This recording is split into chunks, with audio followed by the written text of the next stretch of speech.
Cheers and welcome back to the Little Piece of Heart kitchen. I'm in my comfort wear because we are making comfort food, low carb style, of course. Today I'm going to show you how to make my signature dish of a low carb meatloaf. It's amazing and it's wrapped with bacon, so I don't really know what else you guys need to know, but stay tuned because it's amazing. I have my wine going because I'm enjoying this weekend night and I'm about to whip up some meatloaf. Let me take you over some of the ingredients that I'm going to be using because it's really, really simple. And meatloaf is one of those things where you either love it or you hate it. Well, I love it. And I've perfected my recipe, covered it in bacon, and you need to try it if you are skeptical about meatloaf because I guarantee you will love this comfort food dinner. Come down and take a look. Already here, I have sauteed in 1 tablespoon of butter, 1 tablespoon of olive oil, an onion, and 3 cloves of garlic. Now I did that ahead of time because you guys don't need to watch me over the stove. That's pointless. If you want to see me do that, check into my meatball recipe and you can watch me do it. I did it beforehand to save on some time.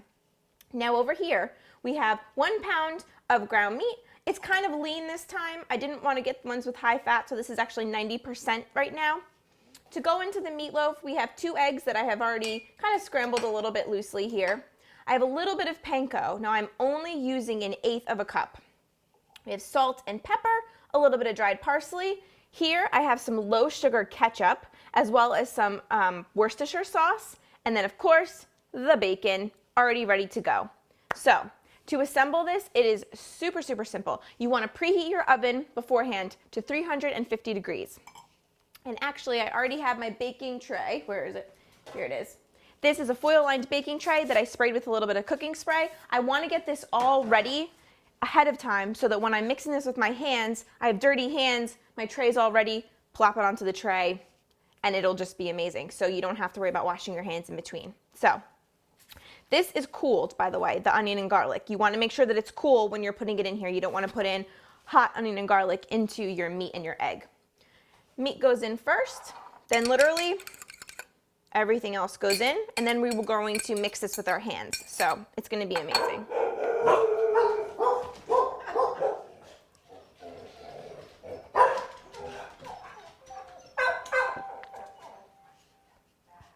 Just gotta wait it out.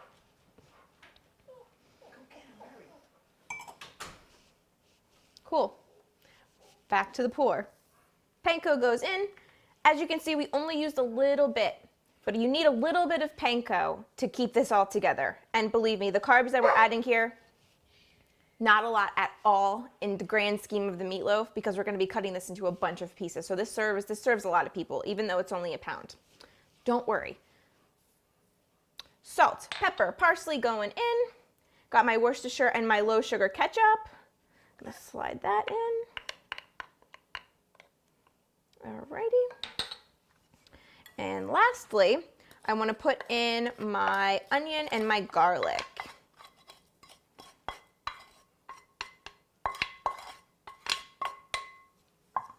All right.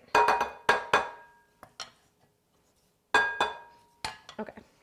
So now I want to clear out my workstation before I go in and get my hands dirty because I want to bring over my baking tray. I've learned from experience, do it this way. It will help in the long run. Deblinging, and then you don't want to over mix this. So you want to just mix it enough to get everything combined. And it just takes like less than a minute to get this all combined together. All right, we're all good. Everything is combined. It's going to be a little more wet than dry, obviously, because we didn't use a ton of breadcrumbs, but you don't need them.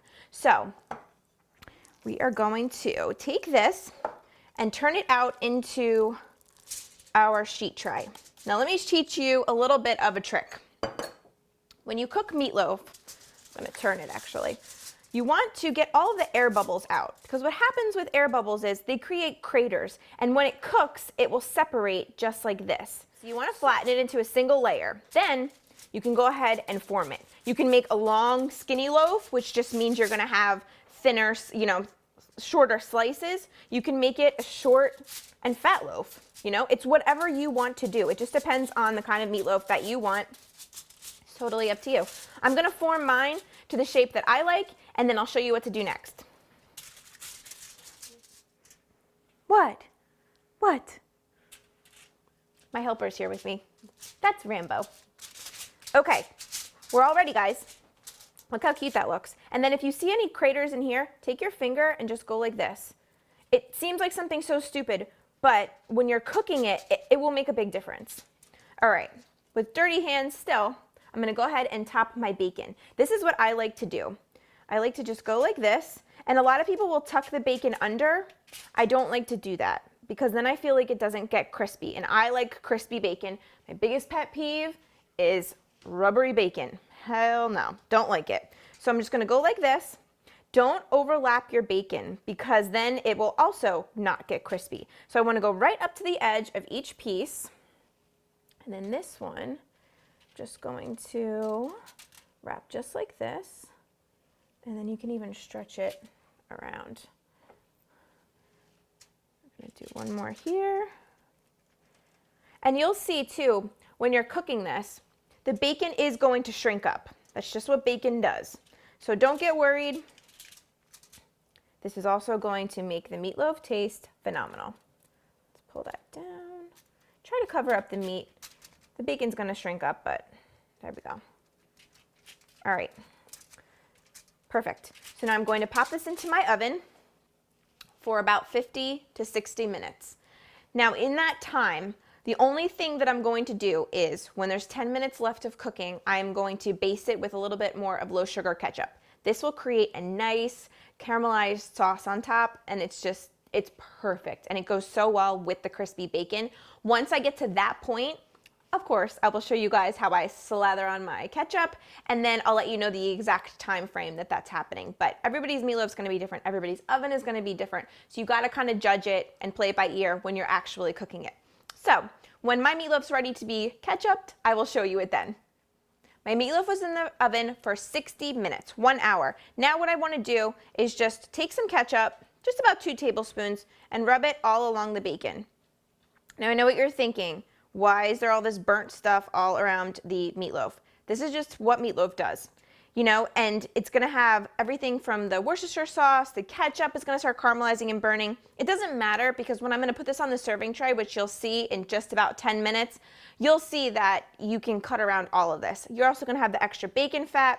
This is just the raw cut from, you know, right out of the oven. I wanted to show you guys exactly what my tray looks like because I'm trying to keep it real. But don't worry, I will clean this up.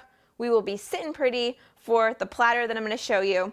I'm popping this back in the oven with the ketchup for about another 8 to 10 minutes. Then I'm gonna let it cool for about 10 minutes as well, just to let all the flavors, you know, cool down so that when we cut into it, all the juices don't run out. Once we're done with that, I'm gonna put it on a platter and then I'll show you guys. I'll meet you back here. We'll give this a taste. I'll show you how great it is and I'll tell you about some of the other sides that I like to serve this with. So see you in about 20 minutes. So while the meatloaf is finishing up baking in the oven, I just wanted to show you guys what I like to serve this with as far as condiments. I'm a condiment queen. You guys know this if you've seen my Chats with the Cat videos. I love dipping things into things. It's just what I do. So for meatloaf, I love to have a little condiment just to dip my meatloaf into. And what I like to do is take some low sugar ketchup, which I have here, and just a little ramekin. And I actually like to make this ahead of time so that anybody else who wants this can have it as well. Because once they see me dipping my meatloaf into it, everybody wants some, so I make like a decent amount so everybody can put some on their plate. All I do, A1 sauce. Now, I realize that this is not low carb, but we're not using a lot. The base of this is low sugar ketchup, and I have a lot here. This is gonna feed a decent amount of people. So I'm just gonna pour maybe, I don't know, teaspoon in there to a couple tablespoons of ketchup, and I like to just mix that around. And this is the perfect condiment to your meatloaf, and it works amazing every time. I actually make this and people are like, what is that? I need to know. It's like, it's a secret. Now you guys all know. It's super simple, super great with this meatloaf recipe. If you have your own meatloaf recipe, try this sauce with it. It's so good. But now that this is mixed up, I'm gonna pop this into the fridge to stay cool. And again, as soon as the meatloaf comes out, we'll be right back here. My wine's getting low. It's time to eat dinner. Come and take a look at this gorgeous meatloaf. How beautiful is that? I even put a little bit of my sauce on here just to decorate the platter and make it look pretty. Because otherwise it's just kind of like meat slabbed on a platter, so make it look good. You guys know what to do. I'm going in. I'm going to take a bite of this end piece. By the way, cat heart, favorite piece, end piece, because you get extra bacon. Dip it in my sauce. Is this bite too big? No, never, never, not for me.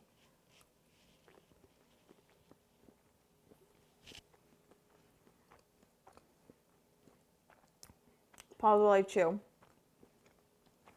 It was a big bite. It's phenomenal. If you've had meatloaf as a kid and you were like, Mom, meatloaf again, you will not say that after you try this meatloaf recipe. I swear. Click the link below, get the full recipe for my meatloaf. You saw what went into it. Easy, simple ingredients. It's the perfect weeknight dinner, especially in the winter and the fall, when you really want something home-cooked, hearty. This is where it's at. Give me a thumbs up if you guys like this recipe. Please try it. Let me know what you guys think in the comments below. Subscribe to my channel as usual, because I'm going to be cooking low carb right now, low carb comfort food for you guys to enjoy. I'm recreating everyday meals to fit your low carb lifestyle. Stick with me and you'll be good. I'll see you guys next time. Happy cooking.